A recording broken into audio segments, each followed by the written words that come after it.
Oh hey, it's that guy who shows up every 6 months to shoot a YouTube video. Anywho, this is a Razor Dune Buggy. I paid $25 for it and it doesn't work. I want to see if I can put a gas engine on it. From what I understand, this one has not been apart yet, but I believe that they are using chains and a solid rear axle. What size is that rear axle? I don't know. I don't care. But I want to see if we can hook up a gas engine to this and have something fun for my kids to run around on. So let's get this cover off and see what we got.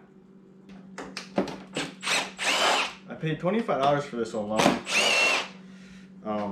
The lady put in the description that it does not work. And I said, I don't care, I want it. So, or was it 50 bucks? I don't remember. It wasn't 100 though, because they're all selling for like $300 or $400 right now. But from what I've seen, looking these things up on people who put those big electric motors on these on YouTube, I've seen that these use solid axles. They got disc brakes. They and they're chain driven. So I'm really hoping that the chain is the same size as a Goped, number 25 chain, which I'm pretty confident that it is. That seems to be a pretty popular chain size on these smaller machines. Anyway, I'll shut up. Let's get this off of here. Got some plugs. Don't really care what they go to because it's all going in the trash. So what do we have here? Looks like we have, I don't know, some Chinese electric motor in there. Not really sure what those numbers mean. But we got a jack shaft on this thing. Hopefully my lighting's okay. I'm trying to look at this through my GoPro screen. So we got a little jack shaft action going on. Looks like we have a spring tensioner here. It has its own automatic tensioner. That'll be handy. We do have a solid axle. It is one axle. That's pretty good. Man, look at that jack shaft. That's just gotta make crazy amounts of torque. That's probably why they call this thing a dune buggy. It does have, this is suspension, and it does have pivot points here. Both sides. And I'm pretty sure it does do a little bit. I think it's just a spring. I highly doubt there's any dampening in that thing. Alright, we got a little electronics over here. We got disc brakes, boys. Look at that. Look at that. Hell yeah. That's pretty cool. I can't really see much on that sprocket in there. It looks like it's got a set screw in it. I've seen some of these cheap go-karts, where that set screw will be like a bolt that goes all the way through. But it's got a blob of silicone next to it. Let me get some light. So a blob of silicone. I bet there's a keyway on that. So I bet I could probably find a sprocket of a different size if I needed to. Because compared to the wheel, like that sprocket's only about yay big. Maybe like this big. And then compared to that wheel, like that's a small sprocket. Usually you run your sprockets close to the diameter of your wheel to get all that torque. What the hell? I guess the wheels are keyed. It's kind of interesting. Yeah, the wheels are keyed. And they're plastic. They're plastic wheels. Who cares? I think we'll be alright. Is that a little sleeve? They put a sleeve in there to make the axle look black. Maybe to make it look bigger. Or it's a spacer. Maybe it's a spacer. No idea. Alright, let's start tearing this thing down and seeing where we can stuff an engine in here. I'm really curious to see if I can switch the position of these two, because I would like to move this sprocket over this way and then still use this jack shaft, because I don't want a lot of top speed out of this. I want my kids to be able to ride it in the yard. And then maybe if I can still use this jack shaft but get these a switch, I can mount a Goped motor here and mount like my fuel and stuff over here and just kind of have some leisure of some space. Alright, I'll get you guys back on the stand and tear this thing down. Also, this is what I plan to use. This is a mock engine that I have set up. This is a GT3LH Zenoa. This is what comes on stock sports, stock Bigfoots, Gopeds back in the day. I got their clutch adapter on there, 54mm motor mount, homemade U-bolt. But I'll tell you right now, I got another video coming out, HD U-bolts or snake oil, and I'll explain that in a later video. Even though I made one, I learned all the things about them and learned that, yeah, the OEM one's pretty legit. Anywho, the main goal that I have is to wedge this in here somewhere and still be able to use this jack shaft. So let's see what we can do. I'm just gonna pop the batteries out real quick and see how much space we got underneath these to see if I can even fit an engine in there where these batteries are supposed to be.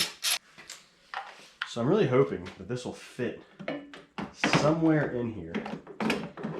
So I want to keep this on here because this thing actually stores vertically. Like you can stand this up and it'll rest on the wheels and then this and be vertical and take up hardly any space. Man, if this would fit in here, that would be awesome.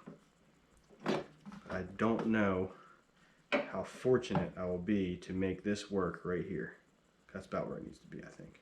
Let me drag you guys over here so you can see what we're looking at. So, fitting this in here and taking advantage of that jack shaft and trying to find a way to make this motor be able to pivot. I'm hitting the shock with the front of the motor mount, and I'm hitting this thing with the engine. So even if I gotta cut like here and like get this thing out of the way, I mean, I'm not against that, you know, making it fit properly, but I think maybe if I just shorten the chain, maybe that'll work. Maybe what I need to do is just get the motor out of here and then get this chain free and then see where I can pull on the chain. But I got a feeling it's gonna come down to making a custom chain or getting these to flip-flop, so then I can be over here a little more and have a little more space. But even if I gotta put this thing back here, if I do lose my vertical storage, I mean, that's not the end of the world. I mean, I can even hang this thing off the back. If my gas tank will still fit up here, it'd be a challenge to fill it. But I'll just have to run a tube off the exhaust out underneath of this thing. Won't be able to run pipes or anything. Oh, maybe I would. I should make them go that way, you know. But maybe this will work back here. I'm not opposed to it. I just don't like the idea of it being in the back. But what I can also do, you know, with these 54mm mounts, because they're so square, is that I can always pivot the engine. Like I can have the engine like this, you know, and the motor mount facing down.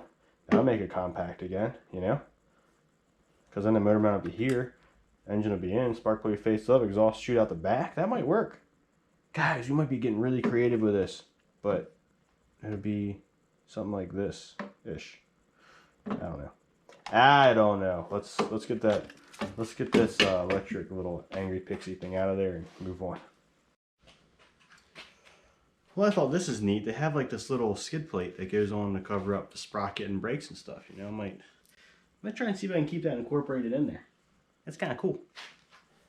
This is a pretty simple little brushless DC motor. It feels like it has permanent magnets in there. It's got an 11-tooth sprocket on it. I don't know what max RPM is.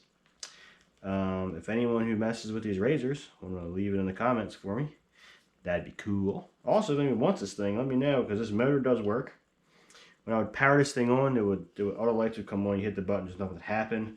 But I did send battery voltage straight to this connector, and this motor does work. So I don't think this is the problem. I think it's a trigger, but I didn't diagnose it because I don't have another one to diagnose it with. Anywho, let's keep going. Look at all this room for activities. And by activities, I mean freedom pumping, explosion making engines. Okay, so if that jack shaft is reversible, that would be cool. You guys can't see shit, can you? Sorry, I'm an idiot. Is that better? Okay. This chain needs to go to this sprocket. That is a number 25. Look at that, fits perfect. Man, this thing might just have to go right here. I don't even care anymore. Look at that. This just might be what I have to do. Just put it right here. Be done with it. What do you guys think? It doesn't really matter what you think, because by the time I put this video out, this thing should be together and working. Wow. I think that's what we're going to have to do, guys. Figure out how to make all this... figure out how to make all this straight and square. And I think that is going to be titty pink. And then I'll put my gas tank like over here, because that'll give me room to like cut up a pipe to coil in here and shoot out and piss off my neighbors. So look at that. I think we're going to go simple. And we're just going to weld a bracket off the back of this machine to hold this engine right here. Screw vertical storage. And, oh man, if I hit a bump, is this going to hit? Because this is right in line with this. Shit. So, can I go up? Can I go up with it? Lay the engine flat and go up?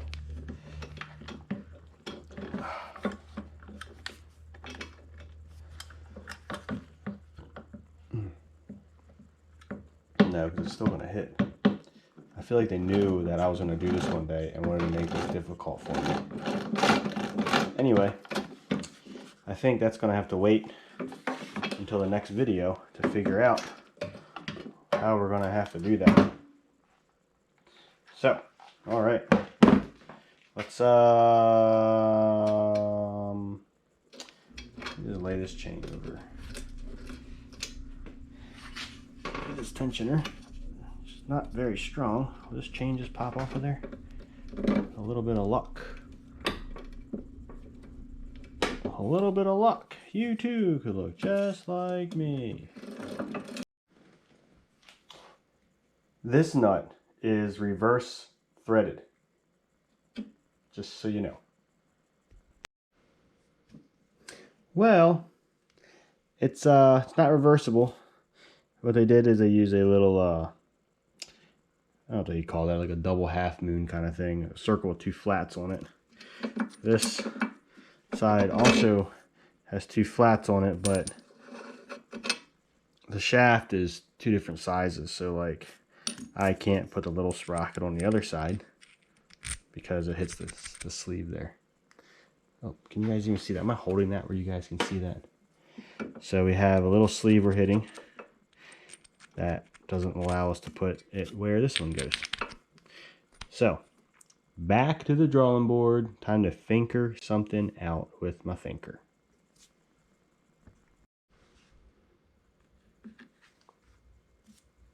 A little bit of blue on there. We're putting that back together. Well, with the unfortunateness of those not being able to be reversed, I mean, I'm sure I could get someone who I know is a machinist to make me some cool things. I could make that work, but I think just to keep things stupid and simple, because I'm a pretty simple guy, is I'll make a mount to hold this off the back, just like this, and I think that's what we're going to do. Maybe I can make it sit at an angle like this, and then I'll make it flat. Probably sit about here. Just gotta make sure that it's hitting bumps. It's not, the swing arm isn't coming up hitting this, or I'm going to cut all of this here off. Which would be okay. I probably wouldn't need any more anyway. But guys, I think that's where we are with this. Let's stay tuned if we could for part 2 of this build. Yeah, I'll probably see you again in 6 months.